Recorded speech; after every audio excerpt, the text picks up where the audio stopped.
Assalamualaikum warahmatullahi wabarakatuh. Nama saya Maya Alia. Saya dari Prodi BKPI 1A, NIM 2115004. Di sini saya akan membahas tentang resensi novel saya yang berjudul Hafizah. Tak ada kebetulan pada cerita cinta yang direstui Allah. Penulis Khairunisa, editor Mautia Khaironi, proofreader Christian Simamora, desainer sampul Ade Ismiati Hakimah, penerbit Toro, Infringe Dwigora, Jakarta, tebal 294 halaman, 14x20 cm, tahun 2020. Kelemahan, ada beberapa halaman yang hilang. Kelebihan, bahasanya yang mudah dimengerti, cover buku yang menarik, novel yang mempunyai banyak pelajaran kehidupan. Novel yang berjudulkan Hafizah ini yaitu menceritakan tentang sebuah kisah anak pemilik pondok pesantren, yaitu yang bernama Haura Sakilia Marwah, biasa disapa Haura, seorang penulis novel yang juga memiliki hobi traveling. Usianya 22 tahun, dia tinggal di pesantren milik abinya. Di sana juga Haura ditugaskan sebagai seorang guru. Dalam kisah novel ini, Haura memiliki seorang kakak yang bernama Malik, yang sangat bersikeras untuk melakukan perjodohannya dengan Galih, anak dari teman abinya. Abinya bernama Hasan. Haura sebenarnya tidak menyukai Galih. Haura hanya menganggap Galih itu seperti abangnya sendiri. Sedangkan kakaknya Malik bersikeras agar Haura mau menerima perjodohan yang telah direncanakan oleh kakaknya Malik. Untuk waktu yang cukup lama, Haura memilih pasrah. Tapi semuanya berubah ketika seorang kapten pilot memasuki hidupnya dan dibiarkan mencoba memutuskan apa yang harus dilakukan selanjutnya. Mungkinkah Hafiz, sosok yang dinantinya selama ini, kekasih dari Allah yang akan membimbing Haura kelak menggapai berkah menuju jannahnya?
Bertemu dengan Hafiz saat ia pergi ke Lombok. Tanpa sengaja waktu itu Hafiz menyenggol Haura. Saat itu handphone Haura pun rusak karena terjatuh, dan Hafiz sangat merasa bersalah. Hafiz tidak tahu lagi harus berbuat apa untuk membayar kesalahannya karena wanita itu menolak diberikan ponsel baru. Kemungkinannya hanya satu, Hafiz harus memastikan Haura sampai ke tempat tujuannya dengan selamat. Waktu di dalam travel, Haura bertemu dengan seorang turis. Turis itu pun bertanya mengapa Haura harus menutupi wajahnya, atau mengapa Haura harus menutup sebegitu tutupnya. Apakah Haura tidak merasa panas? Tanya si wanita turis itu. Jawaban dari Haura membuat Hafiz kagum atas jawabannya. Saat turun dari travel, Haura sangat kebingungan. Lalu Hafiz menghampirinya, mengarahkan ponsel miliknya pada Haura, dan menawarkan ponselnya kalau Haura ingin meminjam ponsel milik Hafiz. Lalu Haura mengirim pesan kepada abangnya. Haura sudah sampai di Lombok. Sejak kejadian saat itu, Hafiz berharap itu semua adalah takdir, bukan sebuah kebetulan biasa. Sebab jika mereka sudah ditakdirkan bertemu, sejauh apapun berpisah, sekuat apapun berusaha menghindar, tetap akan dipertemukan. Hafiz juga memiliki alat yang baik. Ia juga sangat memuliakan seorang perempuan. Haura berpikir sebelumnya Hafiz bukan pria baik-baik yang bisanya menggoda seorang wanita. Ternyata tidak dengan Hafiz, yang justru sebaliknya. Dia ramah, juga sopan, menghargai wanita. Itulah yang membuat Haura pun juga merasa kagum dengan sikap Hafiz. Pertemuan dengan Haura memberikan Hafiz rasa yang berbeda tentang sosok wanita di balik cadar. Tutur kata lembut, sopan santun, itu yang Hafiz kagumi dari Haura. Walaupun hanya dalam pertemuan singkat, Hafiz bisa mengambil kesimpulan bahwa selama ini wanita seperti Haura lah yang ia cari, yang baik agamanya, juga baik dalam akhlaknya. Saat beberapa waktu rintangan yang dialami Haura dan Hafiz, tibalah waktunya Hafiz datang kepada abinya Haura. Ia datang bermaksud untuk menghitbah Haura.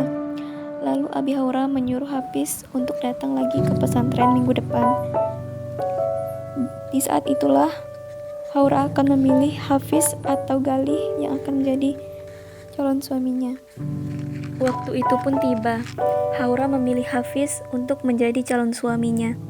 Saat semuanya sudah dipersiapkan untuk acara pernikahannya, tiba-tiba Haura membatalkan pernikahannya dengan Hafiz tanpa memberitahu alasan sebenarnya bahwa Haura menderita penyakit langka, yaitu Guillain-Barré syndrome. Penyakit ini bisa menyebabkan penderitanya lumpuh dan tidak bisa berbicara. Haura terpaksa berbohong kepada Hafiz pada surat yang dikirimnya untuk Hafiz. Surat itu berisikan bahwa Haura tidak benar-benar mencintai Hafiz waktu ia menerima Hafiz itu karena ia tidak menyukai Galih. Hafiz sangat kecewa kepada Haura. Mengapa begitu mudahnya Haura membatalkan pernikahan itu, sedangkan Haura merasa sangat sedih atas meninggalnya adik Haura ditambah dengan penyakit yang sekarang ia derita. Hafiz selalu berdoa dan berusaha agar ia dapat menerima kenyataan ini, serta ia harus bersikap profesional sebagai seorang pilot. 1 minggu kemudian, Safira, sahabat masa kecil Hafiz, pulang ke Indonesia. Sebelumnya Safira berkuliah di London. Semenjak kehadiran Safira, patah hati Hafiz terobati. Lalu Rian, sahabatnya Hafiz, menceritakan bahwa Safira sudah sejak lama mencintai Hafiz. Hafiz pun menanyakan kebenarannya kepada Safira. Safira pun bahwa perkataan Rian memang benar. Ia memang sudah lama mencintai Hafiz. Akhirnya Hafiz memutuskan membuka hati untuk Safira. Bukan Hafiz yang mudah melupakan Haura. Dia sedang berusaha membuka lembaran baru di kehidupannya agar bisa bangkit dari kesedihan. Waktu berjalan begitu cepat. Setelah beberapa minggu hidup dengan bantuan alat-alat, akhirnya keadaan Haura bisa lebih baik. Ternyata Safira lah dokter yang selama ini merawat dan mengobati Haura. Saat Hafiz hendak menemui Safira ke rumah sakit, ia bertemu dengan Haura dan ia sangat terkejut serta terduduk lemas seakan tak percaya dengan keadaan Haura. Haura sangat sedih saat mengetahui Hafiz, sosok yang selama ini ia rindukan dan selalu ia sebut dalam doanya, ternyata akan melakukan pertunangan dengan dokter yang yang selama ini merawatnya, yaitu Safira. Hati Safira juga sangat hancur saat mengetahui bahwa Haura adalah calon istri Hafiz. Hafiz pun mengatakan pada Safira bahwa ia masih sangat mencintai Haura. Hafiz sebenarnya sangat tidak ingin menyakiti salah satu di antara mereka, yaitu Haura dan Safira. Namun hatinya tidak bisa berbohong bahwa ia sangat mencintai Haura. Safira tidak sengaja mendengarkan percakapan Malik dan Hafiz bahwa Hafiz mengatakan ia masih sangat mencintai Haura dan ingin menjaganya. Dan begitupun dengan Haura yang melepaskan Hafiz karena ia sangat mencintainya dan tidak ingin membebaninya. Safira sadar berada di posisi Haura tidaklah mudah. Wanita itu hebat, memiliki batas kesabaran yang Safira sendiri belum tentu bisa lakukan, pikirnya. Safira pun membatalkan pernikahannya dengan Hafiz. Akhirnya, Haura dan Hafiz melaksanakan akad di rumah sakit. Hafiz hanya bisa tersenyum, tak menyangka ini akhir dari kisah cintanya. Hafiz dan Haura benar-benar sangat bahagia. Waktu berjalan cepat, pernikahan yang sempat dibatalkan ternyata bisa dilangsungkan. Maha baik Allah mengatur skenario